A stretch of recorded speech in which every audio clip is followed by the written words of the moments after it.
sign, a question mark box, see what's inside. I could send a blue shell to you. Hello again, YouTube. This is Dr.Kendo, and I'm here with Best Man Joseph. Hello, hello. We are playing Mario Kart 8. Gosh, this game is amazing. Of course, we've been talking about it on every commentary so far. Hopefully, you've seen the previous ones. There's plenty of them on my channel. What I do in my kart commentaries here, it's just like when I was commentating on Mario Kart Wii back in the early days of my channel. I take questions from the subscribers, and we answer them on air. Usually, it's about the game, you know, Mario Kart, but sometimes they throw in some questions about life or whatever, so, you know, if you want to do that, that's fine. But ask your questions if you're a subscriber. So we're actually finally doing some two-player videos. You know, we got Best Man Joseph there on the right as Donkey Kong, me on the left, Dr.Kendo, as Shy Guy, of course, Shy Guy. So we'll take a question, of course. Our question today comes from PhonePup06. Love this dude. He's a very nice guy. So He's had some good questions. yeah, if you're out there, you're great. You are a very nice guy. So I am honored to answer your question here. So you have asked me two things, actually. One is, do you think the traction stat is off-road? And the second question is, what is your favorite detail in Mario Kart 8? So going along with traction, my personal belief, and I do believe I have kind of a handle on this, good pun, handling. Indeed. It is basically considering how much you're going to slide or not when you're on the road. So it's not necessarily you're off-roading, really. It probably has a little to do with that, I would say, actually. It's basically, you know, when you're doing your drifts and stuff like that, how much are you actually going to stick to the road? You know, how much friction do your tires have and stuff on the road, and you're turning and you're handling and things? You'll slide around a lot more if you have less traction. And of course, Mario Kart 8, you know, we're racing in crazy worlds, so sometimes you might be racing on ice or something. You know, if you have better traction, maybe you'll not slide as much. So I think it relates kind of to the wavering of your kart and the slidage, would you say? I would wholeheartedly agree with that. I think that while it certainly plays some effect when you're off-road, the main function of the stat has got to be when you're on the ice or when you're doing your power slides. You know, how much of that kick do you get on the come out? Yeah, yeah. So hopefully that answers that question for you. You know, we're not complete experts, but we did beat the game in a matter of just a few hours. You know, and we've played it a lot. We've played Mario Karts all the way up until Mario Kart 8. So we're having a blast here anyway. So much fun. So much fun. Of course, your second question, you know, was what is your favorite detail in Mario Kart 8? And this is where I think Best Man Joseph and I could talk a lot about this. You know, we have found many details out, and of course, lots of YouTube videos out there will show you details and stuff. So this is definitely a game of many details. For instance, right here you can see we're racing on the anti-gravity part in this level, and it has like some blue tracks from your tires because your tires go up and have that blue glow to them, and so it shows the skid marks, but they're in like a light blue glowy, you know, skid mark. So that's even a detail in itself, but that's probably not my favorite. One of my favorites actually related to the water.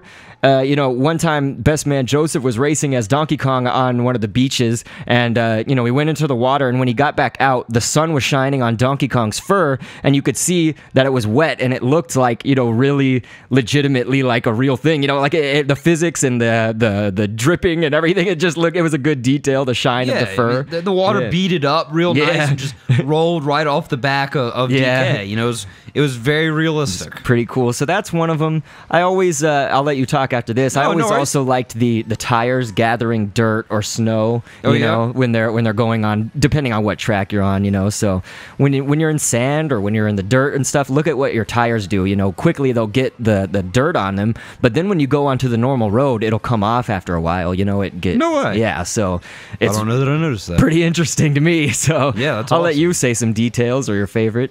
No, I mean for me, I'm a generalist and for most of my life. So for me, I like the detail assigned to a lot of the items that you can easily, you know, as these mushrooms are circling me, you can look at them and see a face on each of those mushrooms. You know, that it's, for me, you know, as you're driving on these anti-grav sections, you can see individual bricks. You know, so for me, it's just I like the general overall detail of the backgrounds, you know, kind of deal. So for me, again, I think it's tough. Like Dr. K said, there's Yeah. so many really detailed, cool things Yeah. here. You know, the fire looks awesome. You know, but Right. for me, I think it's the little details that I can only see when I'm rewatching myself that I don't necessarily notice Yeah. when I'm driving. You know, Right. so You can't sit there and watch all the details when you're Indeed. driving. Indeed. It's interesting that you mentioned the fire, because before you said that, I was thinking in my mind, okay, when he stops talking, I want to touch on this. When I first played the demo at E3 2013, that's what I noticed first wholeheartedly, was I just said, look at those flames coming out the back. It was so cool looking. So yes, I was actually going to mention that was the very first favorite detail before I knew anything, you know? Like, Yeah. that sucked! Did you see what had to be on the left side? I was trying to go in the anti-gravity part and I hit the wall. I saw. This level is called Toad Harbor, actually. I really like it a lot, but it was one of the first ones I played. It was the first one that I played because I got second in line to play Mario Kart 8 at E3. We rushed right to it. You know, that was yeah? the first thing that I found. You know, I had never been to E3 before, so I just rushed right to it. That was crazy. Sorry to hit you with that boomerang. no, do what you do. That's insane. It was a good but- shot. Yeah, so, you know, I was like second in line, right behind one person. And so the guy at the E3 booth didn't really know what he was doing. Is he letting everybody play all 3 demo tracks at, you know, in one sitting? Or do you have to give the controller up after you do the first demo level? Because it was like a Grand Prix with 3 tracks, basically, and they only had 2 laps each. So it was Mario Circuit, which you saw us play before. Now we're on Toad Harbor, of course. That was the second one. And Twisted Mansion was the third one there at E3 in that demo. And so this was the first level that I played, was Toad Harbor, because I got the controller after that dude, you know, played Mario very Circuit. nice. So I do have a first level attachment to this, but I also love how it looks. It's all San Francisco-y. So, Oh, yeah. well, the race is almost done here, but yeah, I mean, we only touched on just a few of the details. You know, it's like another one that you could talk about is the courses are all destinations in Sunshine Airport, you know? Like, for sure. That's pretty cool. So I mean, even Bloopers Inc. is more realistic on your Yeah. screen. You know, Yeah. rather than just being a black blob like it was previously, it actually has a shine to it, and it, you know, drips a little bit. Yeah, I mean, there are a ton of details in here that are just awesome. yeah. So hopefully you are watching them all if you own the game, or if you're watching my videos here, look out for them. And thank you, PhonePup06, for the question. So Thank you. everybody else, ask more questions. Please. We need some more. So we will catch you on the next vid, of course. And thanks for viewing. I saw a sign, a question mark box, see what's inside. I could send a blue shell to you, and that's what I'm gonna do. Say what?